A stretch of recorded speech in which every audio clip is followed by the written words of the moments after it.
ამგვარად ჩვენ დავასრულეთ სამხმარებლო და წარმოებლის დანაზოგების მექანიზმის გაანალიზება, რაც საბოლოო ჯამში საშუალებას გვაძლევს ჩვენ თვალი ვადევნოთ როგორც მომხმარებლის, ასევე წარმოებლის მიერ ბაზარზე თავიანთი ეკონომიკური საქმიანობის შედეგად მიღებული სარგებლის შინაარსა და განსაკუთრებით მისი ზრდის პერსპექტივას. სარგებლის მაქსიმიზაციას, როგორც ჩვენ აღნიშნავდით ამ ტერმინს მიმდინარე ლექციის განმავლობაში. ასევე აღსანიშნავია, რომ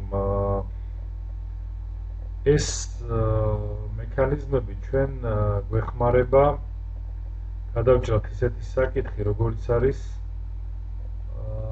შეფასება ბაზრის მიერ გამოყოფილი რესურსების, შეზღუდული რესურსების გადანაწილების სამართლიანობისა და ეფექტიანობის შესასწავლად.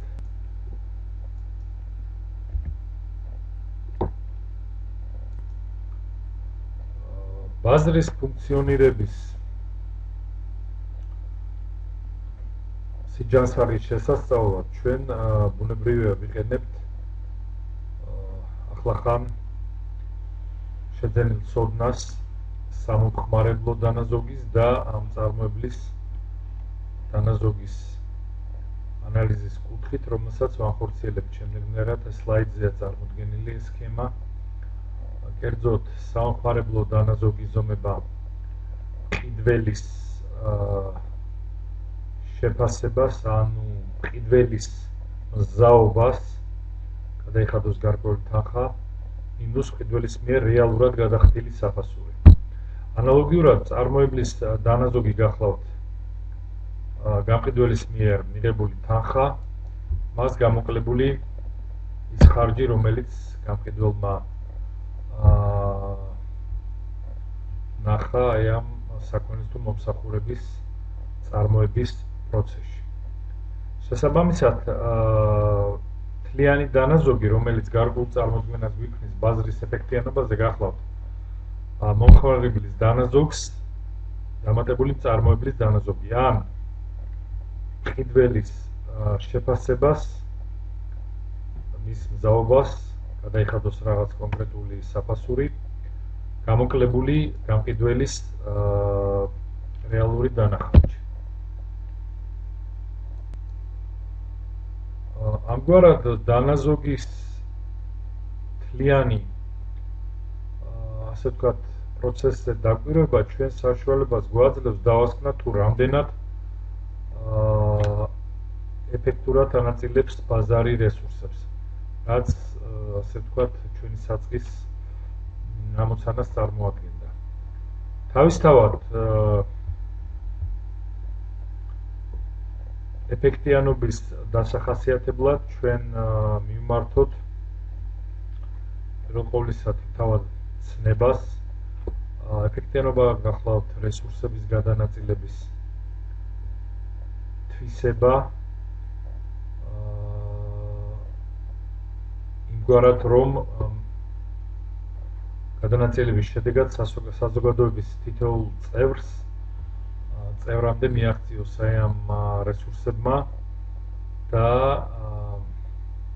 მიღებული იქნეს საერთო დანაზოგების მაქსიმალური დონე.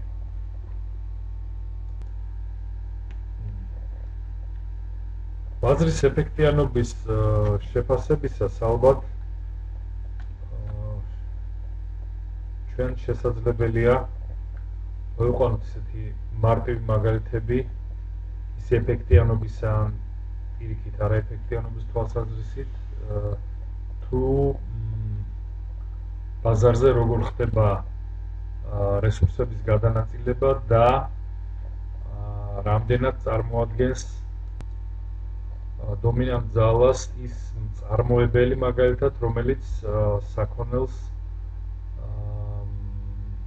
ყველაზე მცირე დანახარჯებით აწარმოებს. ანუ თუ ბაზარზე ის წარმოებელი, რომელიც მცირე დანახარჯების სხვა მწარმოებლებთან შედარებით მცირე დანახარჯების საფუძველზე აწარმოებს საქონელს თუ უსწრებს მომსახურებას თუ კი ესეთი მწარმოებელი არ არის წარმოდგენილი ბაზარზე და მას არ აქვს ასე ვთქვათ უპირატესობა ბაზრის მიერ მინიჭებული შეიძლება ჩვენ თავისუფლად დავასკვნათ რომ ბაზარი არის არაეფექტიანი ასევე ანალოგიურად შეგვიძლია ჩვენ ეფექტიანობის შესახებ ვიმსჯელოთ თუ კი მყიდველის თვალსაზრისითაც თუ კი მყიდველი რომელიც მზად არის გაიღოს კონკრეტულ საქონელსა თუ მომსახურებაში მაქსიმალური თანხა სხვებთან შედარებით იგი ვერ იღებს ამ საქონელს და მომსახურებას გარკვეული სირთულეების სიძნელეებისა გამო ეს გულისხმობს მხოლოდ და მხოლოდ იმას რომ ბაზარი გახლავთ არაეფექტიანი მეორე ფაქტორი რომელსაც ჩვენ ასევე ყურადღება უნდა მივაქციოთ გახლავთ ეგრეთ წოდებული თანასწორობის ფაქტორი რომელიც გვიჩვენებს თუ რამდენად სამართლიანია თანასწორია ანუ სამართლიანია მიღებული კეთილდღეობა ბაზრის მიერ შექმნილი კეთილდღეობა დოვლათი რამდენად თანაბრად და სამართლიანად გახლავთ გადანაწილებული ბაზრის მონაწილეთა შორის და საზოგადოებას შორის აი თუ ეს თანასწორობის პრინციპი დაზიანებულია თუ ეს პრინციპი ბაზარზე არ არის დაცული ასეთ შემთხვევაში იტყვიან რომ ბაზარს გააჩნია თავისი ხარბეზი თუმცა აღსანიშნავია რომ საკითხი კეთილდღეობის თანასწორი გადანაწილების შესახებ არ არის მარტივი საკითხი და დღეისათვის წარმოადგენს მსოფლიოში სხვადასხვა ეკონომისტების თუ საზოგადოებების მთავრობების პოლიტიკური გადაწყვეტილების მიღებების ეკონომიკურ სფეროში მათ შორის მუდმივი დისკუსიის საგანს. რიგი საზოგადოებებისა ირჩევს პრინციპს თანაბარი შეიძლება შესაძლებლობის დაგვარად მაქსიმალური გადანაწილებისა ამ ეკონომიკური კეთილდღეობისა. რიგი საზოგადოებისა კი მხარს უჭერს იმ პრინციპს, რომ კეთილდღეობის გადანაწილება უნდა მოხდეს მისი საფუძველი უნდა იყოს არა ზოგადი თანაბრობის პრინციპი, არამედ უნდა იყოს დამსახურების პრინციპი. ბუნებრივია ახლა დღევანდელ დღეს ჩვენს ამ ეკონომიკური მეცნიერების და ცოდნასთან შებმის საწყის ფაზაზე ეს თემა არ წარმოადგენს ჩვენთვის განსაკუთრებული ასე ვთქვათ ყურადღების ფოკუსირების საგანს, რამე თუ იმისათვის რათა საბოლოო პოზიცია ჩამოაყალიბოთ ამ თვალსაზრისით თუ ამ ორ თანასწორობისა თუ კეთილდღეობის დამსახურებისამებრ გადანაწილების პრინციპის შორის რომელი უფრო უპრიანია, რომელი უფრო მისაღებია საზოგადოებისთვის. ამისთვის ჩვენ მოგვიწევს საკმაოდ დიდი და გრძელვადიანი ასე ვთქვათ წიაღსვლა და მუშაობა ეკონომიკური თეორიის სფეროში იმისათვის რათა სრულად ავითვისოთ მისი მამოძრავებელი პრინციპები, განმაპირობებელი ძირითადი პოსტულატები, რათა საბოლოო ჯამში თქვენი კერძო პირად შეხედულებებზე არსებული, თქვენს ხელთ არსებული ცოდნის ინსტრუმენტებისა და პირადი მსოფლმხედველობის საფუძველზე გააკეთოთ დასკვნა და პირადი კუთვნილება, ინდივიდუალური კუთვნილება იმის თაობაზე, თუ რომელი პრინციპი უფრო მნიშვნელოვანია ეკონომიკურ ცხოვრებაში და ეკონომიკურ პოლიტიკაში.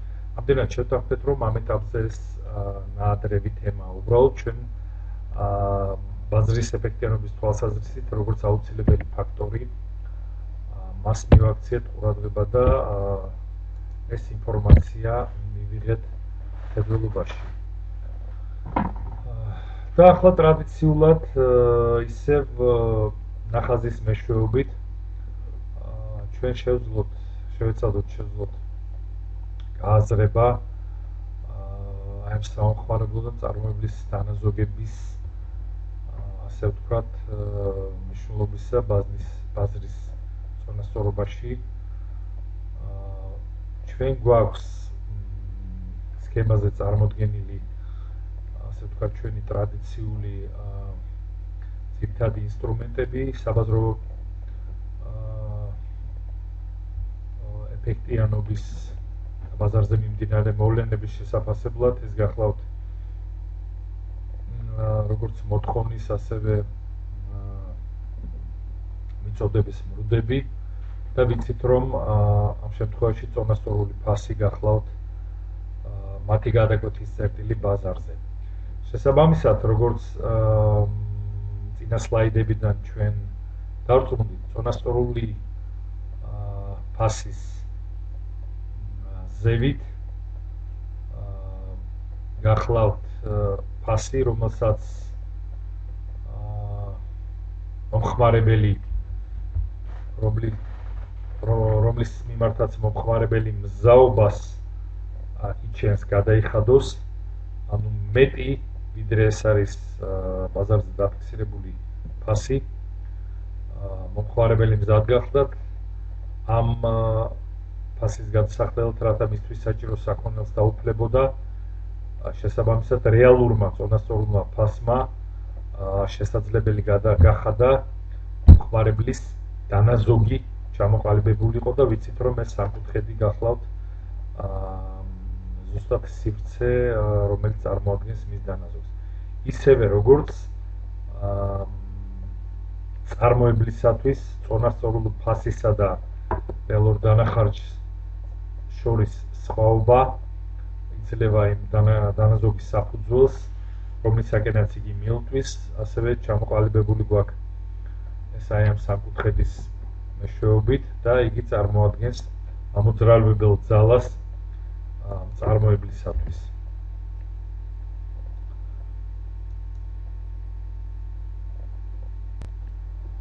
ამგვარად ყურადღება მივაქციოთ ბაზრის ფუნქციონირების შესაძლო რამოდენიმე სცენარს.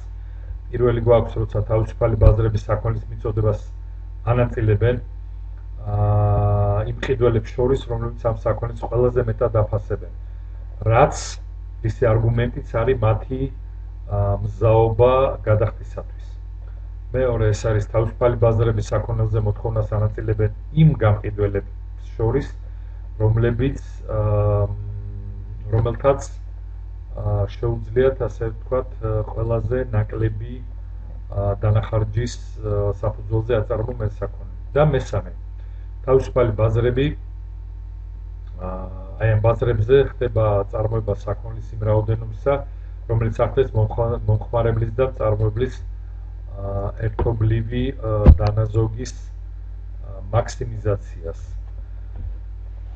გვაქვს რიგი შემთხვევები, როდესაც ბაზრის სისტემა არ არის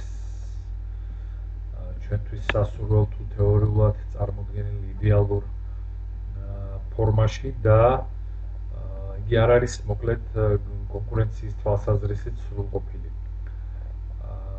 ამას შეიძლება მოყვეს საბაზრო ძალაუფლების ჩამოყალიბება, რაც იძლევა ფასებზე ზეგავლენას და რასაც შეუძლია გამოიწვიოს ბაზრების არაეფექტიანობა. რადგან ეს ძალაუფლება ფასებს და რაოდენობას მიწოდების და მოთხოვნის წონასწორული დოლისაგან განსხვავებულ დონეზე აფიქსირებს და ინარჩუნებს, შესაბამისად ის მთავარი მიღწევა ბაზრისა, რის შესახებაც ჩვენ ვსაუბრობდით, წონასწორობა, ეს წონასწორობა ამ შემთხვევაში ჩვენ არ გვაქვს. ასევე აუცილებლად მხედველობაში მისაღებია იმ პროცესში რიგი მოვლენებისა, რომელიც ყოველთვის არ არის დაკავშირებული წარმოებელზე და მყიდველზე. ანუ რაღაც განყენებით განცალკევებულად ვითარდება. ხშირ შემთხვევაში ისინი მხედველობაშიც კი არ არის მიღებული ამ ეკონომიკური აგენტების მიერ, რაც საბოლოო ჯამში მათთვის ხარვეზისა და ზიანის შემქმნელია. ანუ საუბარია გარეგან ეფექტებზე.